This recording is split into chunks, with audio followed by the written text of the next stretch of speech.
السلام علیکم ورحمۃ اللہ وبرکاتہ۔ محترم حضرات، میں سب سے پہلے آپ حضرات سے درخواست کرنا چاہتا ہوں کہ جو بیٹھنے کا سسٹم ہے یہ کچھ ہماری سمجھ میں نہیں آ رہا ہے۔ پہلی بات تو یہ کہ بچے دیکھو سو رہے، ان کو کرسیاں سے ہٹا دیں۔ جو لوگ کھڑے ہیں سمجھدار لوگ، وہ لوگ آگے جو ہے کرسی کے اوپر بیٹھ جائیں۔ یہ بزم نبی ہے، اس میں ادب سے بیٹھنا بھی دوستو ثواب کا کام ہے۔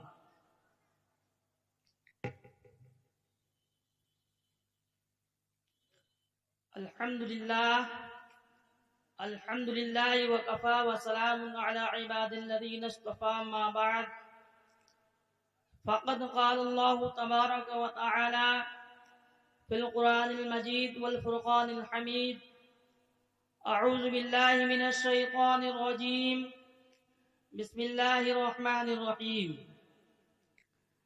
وما ارسلناک الا مبشرا ونذیرا،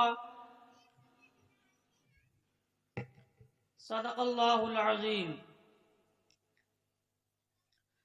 میرے محترم بزرگ دوستو، یہ سیرت النبی یعنی میلاد النبی صلی اللہ علیہ وسلم کا یہ پروگرام ہے۔ ہمارے درمیان اسٹیج پر تشریف فرما علماء حضرات، عالی جناب حضرت مولانا محمد شہراز صاحب جو آپ کے مدرسے کے صدر محترم ہیں، اور حضرت مولانا محمد احمد صاحب جو بھی آپ کے مدرسے کے بہت ہی سینئر مدرس ہیں، اور حضرت مولانا کامل صاحب جو بسما سے تشریف لائے ہیں، بہت ہی اچھے مقرر ہیں۔ آپ حضرات جو ہے ابھی انشاءاللہ ان کا بیان سنیں گے۔ دیکھیے، کوئی میں بہت بڑا مقرر نہیں ہوں۔ ساری سرائے میں تقریباً 8 سال سے ہمارا آنا جانا لگا ہے۔ 8 سال سے ہم آپ کی مدرسے کے اندر بچوں کو تعلیم دے رہے ہیں، لیکن یہ پروگرام کا سلسلہ اور یہ پروگرام کے اوپر جو ہے بیٹھنا آج ہمارے سامنے پہلا منظر ہے۔ باقی اور کئی جگہوں کے اوپر ابھی پرسوں ہم اپنے گاؤں گئے تھے، وہاں بھی جو ہے 2-3 علماء تھے، بہت اچھا بیان ہوا تھا، جو ہمارے بہت ہی مشہور مقرر تھے۔ لیکن یہ آپ کے سامنے جو ہے آج پہلی مرتبہ یہ حاضری ہوئی ہے، یعنی بیان کے ذریعے سے۔ میرے محترم بزرگوں اور دوستو، یہ ربیع الاول کا مہینہ ہے، یعنی اس مبارک مہینے میں جناب محمد رسول اللہ صلی اللہ علیہ وسلم اس دنیا کے اندر تشریف لائے۔ بعض روایات کے اندر آتا ہے کہ آپ صلی اللہ علیہ وسلم کی ولادت مبارک 8 ربیع الاول کی ہے۔ بعض روایات میں آتا ہے کہ آپ صلی اللہ علیہ وسلم کی ولادت 9 ربیع الاول کی ہے، اور لیکن جو ہے وفات جو ہے آپ صلی اللہ علیہ وسلم کی 12 ربیع الاول کی ہے۔ اس میں کوئی اختلاف نہیں۔ ولادت میں تو کئی جو ہے تاریخیں میں اختلاف ہے، لیکن جو ہے وفات میں صرف جو ہے وفات میں کوئی اختلاف نہیں ہے۔ آپ صلی اللہ علیہ وسلم کی وفات مبارکہ جو ہے 12 ربیع الاول کی ہے، اور آپ صلی اللہ علیہ وسلم کو اللہ نے اس دنیا کے اندر رحمت للعالمین بنا کر بھیجا۔ اللہ نے جو ہے کم و بیش 1,24,000 انبیاء علیہ السلام کو اس دنیا کے اندر بھیجا، لیکن آپ صلی اللہ علیہ وسلم کو سب سے اعلیٰ اور سب سے زیادہ مرتبہ والا بنا کر، یعنی رحمت للعالمین بنا کر بھیجا۔ اسی لیے شاعر نے کہا ہے کہ قلم میرا قاصر زبان میری عاجز، قلم میرا قاصر زبان میری عاجز، محمد کی عظمت بتاؤں میں کیسے، ہے محبوب رب امام الرسول، وہ فضائل مکمل سناؤں میں کیسے۔ میرے محترم بزرگوں دوستو، حدیث پاک کا مفہوم ہے کہ جتنے بھی آپ جو ہے درخت دیکھ رہے ہیں، ان سارے درختوں کے اگر قلم بنا دیے جائیں، اور جتنے بھی سمندر اور دریا دیکھ رہے ہیں، ان سارے دریاؤں کی اگر روشنائی بنا دی جائے تو بھی آپ صلی اللہ علیہ وسلم کی تعریف جو ہے لکھنے میں جو ہے یہ سارے قلم ختم ہو سکتے ہیں، ساری روشنائی ختم ہو سکتی ہے، لیکن آپ صلی اللہ علیہ وسلم کی تعریف تعریف نہیں ختم ہو سکتی ہے، کیونکہ اللہ نے 1,24,000 کم و بیش انبیاء علیہ الصلوۃ والسلام میں سے کسی کا نام اپنے نام کے ساتھ میں نہیں جوڑا۔ اگر صرف اللہ نے آپ کے نام اپنے نام کے ساتھ جوڑا ہے تو صرف تاجدار مدینہ احمد مجتبی محمد مصطفیٰ محمد عربی صلی اللہ علیہ وسلم کو جوڑا ہے، کیونکہ عرش الہی کے اوپر لکھا ہوا ہے لا الہ الا اللہ محمد رسول اللہ صلی اللہ تعالی علیہ وسلم۔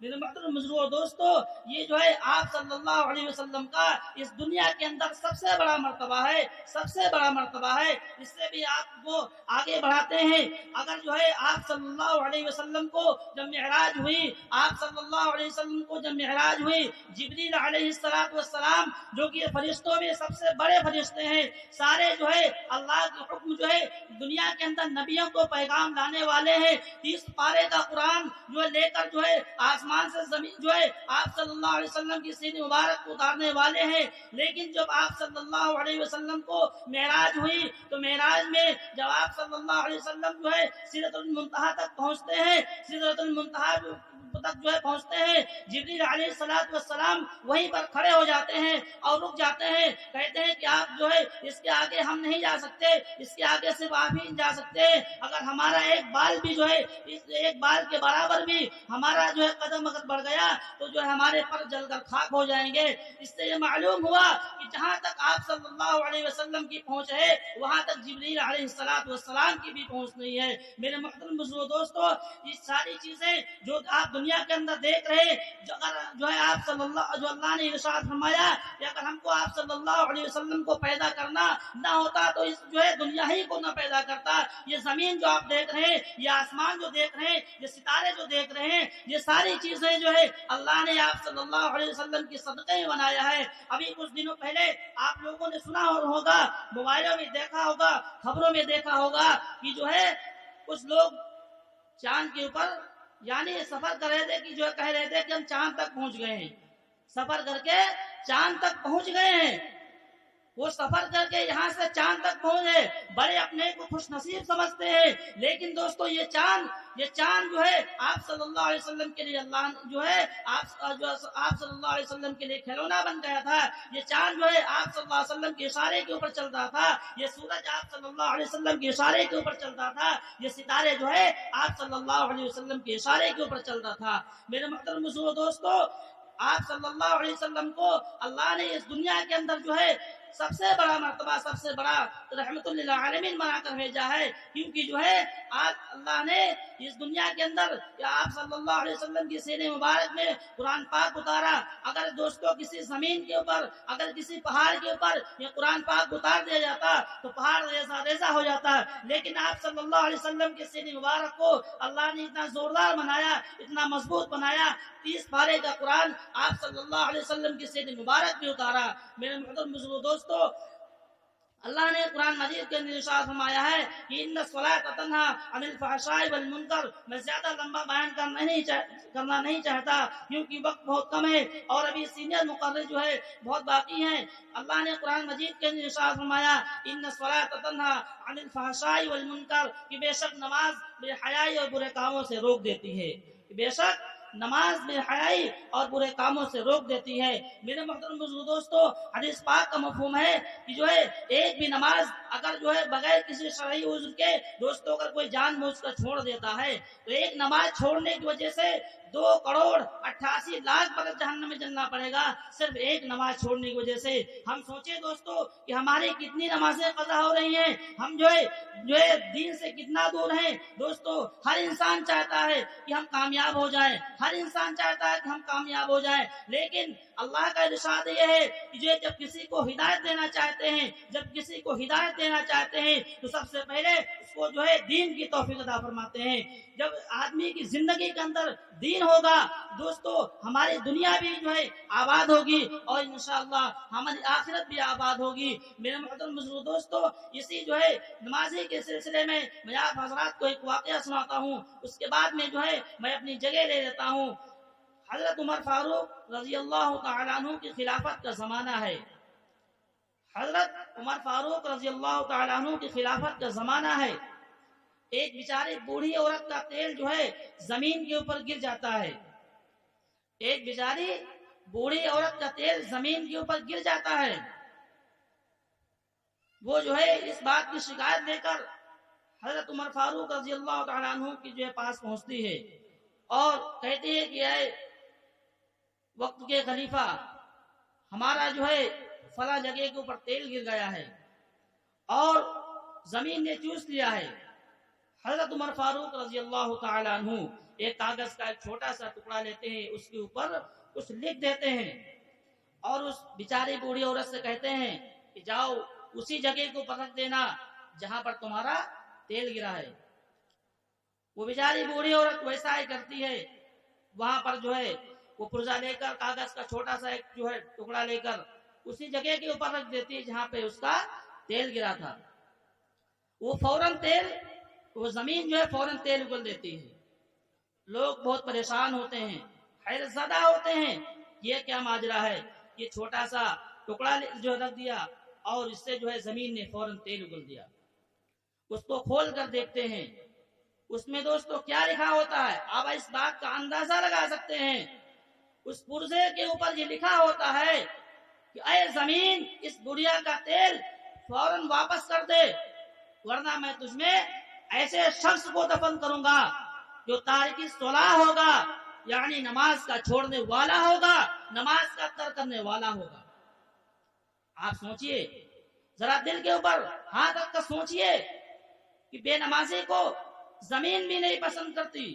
ہماری نمازیں کتنی چھوٹ رہی، ہم دنیاوی کام میں کتنا جو ہے مشغول ہیں. اللہ نے ہمیں اس دنیا کے اندر جو بھیجا ہے تو کسی مقصد کے لیے بھیجا ہے. مقصد یہی ہے کہ ہم اللہ کے حکم کے مطابق جناب محمد رسول اللہ صلی اللہ علیہ وسلم کے طریقے کے مطابق زندگی گزاریں. اگر ہم غیروں کے طریقے سے زندگی گزاریں گے دوستو، یہ دنیا تو کسی نہ کسی طریقے سے کٹ جائے گی، لیکن اصل مسئلہ کیا ہوگا؟ آخرت کا. اصل مسئلہ کیا ہوگا؟ آخرت کا ہوگا. دنیا کے اندر دوستو آپ صرف ایک بات سے اندازہ لگا لیجئے، ہر انسان کو دنیا کے اندر کسی نہ کسی آدمی سے محبت ہوتی ہے. ہر انسان کو محبت ہوتی ہے. محبت کب تک ہے؟ جب تک ہمارے جسم کے اندر روح ہے تب تک ہم سے محبت ہے. جس دن ہمارے جسم سے یہ روح نکل جائے گی ساری محبتیں ختم ہو جائیں گی، ساری محبتیں ختم ہو جائیں گی. آپ اس بات کا اندازہ لگائیے، آپ جنازے میں جاتے ہیں، مٹی میں جاتے ہیں، قبرستان کے اندر جاتے ہیں، جب تک جو ہے مٹی دے کر گھر والے واپس آتے ہیں تقریباً 80% لوگ جو ہے اپنے گھر واپس جا چکے ہوتے ہیں، یعنی دوبارہ اس کے گھر آنے کو نوبت ہی ملاقات کرنے کی ان کے پاس ٹائم نہیں ہے. جب تک ہمارے جسم کے اندر یہ روح ہے تب تک ہمارے بھائی بھی کام آ رہے ہیں، ہمارے پڑوسی بھی کام آ رہے ہیں، ہمارے رشتہ دار بھی کام آ رہے ہیں. لیکن دوستو جب ہمارے جسم سے روح نکل جائے گی سارے کے سارے ساتھ چھوڑ دیں گے، کوئی کسی کے ساتھ نہیں آئے گا. ہمارے ساتھ وہی چیزیں آئیں گی جو ہم نے اللہ کے مطابق آپ صلی اللہ علیہ وسلم کے طریقے کے مطابق زندگی گزاری ہوگی. اگر ہم نے ایک مرتبہ سبحان اللہ کہا ہے وہ بھی ہمارے نامہ اعمال کے اندر لکھا ہوا ہے. اگر ہم نے جو ہے لا الہ الا اللہ محمد رسول اللہ صلی اللہ علیہ وسلم پڑھا ہے وہ بھی ہمارے نامہ اعمال کے اندر لکھا ہوا ہے. دوستو حدیث پاک کا مفہوم ہے کل قیامت کے دن جب انسان سے حساب کتاب ہوگا، انسان جھوٹ بولے گا، اپنی برائیوں کو چھپائے گا، اپنے گناہوں کا انکار کرے گا اور کہے گا کہ فرشتوں نے غلط لکھ دیا. فرشتے وہی لکھتے ہیں جو انسان کرتا ہے، ایک بھی نیکی فرشتے غلط نہیں لکھ سکتے، ایک بھی برائی غلط نہیں لکھ سکتے ہیں. ہر انسان کے ساتھ دو فرشتے ہوتے ہیں جن کا نام اللہ نے قرآن مجید کے اندر ارشاد فرمایا کرامن کاتبین. حدیث پاک قرآن کے اندر ہے کہ اس کے منہ کے اوپر مہر لگا دی جائے گی، اس کے منہ کے اوپر مہر لگا دی جائے گی. یہ ہاتھ گواہی دیں گے ان ہاتھوں سے کون سا گناہ کیا تھا، یہ زبان گواہی دے گی ان ہاتھوں سے کون سی کس کی غیبت کی تھی، یہ زبان گواہی دے گی ان ہاتھوں سے آپ نے کون سا گناہ کیا تھا، یہ پیر گواہی دیں گے ان پیروں سے چل کر آپ نے جو ہے چوری کرنے گئے تھے یا ان پیروں سے چل کر آپ مسجد تک گئے تھے. یہ کان گواہی دیں گے، یہ سارے کے سارے اعضاء گواہی دیں گے. انسان بدحواس پریشان ہوگا، کہ ہم کہے گا کہ ہم تمہیں کو بچانے کے لیے ابھی تک گناہوں کا انکار کرتا رہا اور تمہیں میرے خلاف گواہی دے رہے ہو. قرآن کے اندر ہے یومئذ تحدث اخبارہا، اس دن زمین بھی اپنی خبریں بیان کر دے گی. جس زمین کے اوپر ہم نے سجدے میں سبحان ربی الاعلیٰ پڑھا ہے وہ زمین بھی گواہی دے گی. اس زمین کے اوپر سجدے بندے نے سجدہ کیا تھا. میں زیادہ لمبی تقریر نہیں کرنا چاہتا ہوں کیونکہ وقت بہت کم ہے. میں اس شعر کے ساتھ اپنی تقریر کو ختم کرتا ہوں. میری زندگی کا مقصد میرے دین کی سرفرازی، میری زندگی کا مقصد میرے دین کی سرفرازی. میں مسلمان رہوں، میں بنوں نمازی. اللہ تعالی ہم سب کو عمل کرنے کی توفیق عطا فرمائے. وآخر دعوانا الحمدللہ رب العالمین.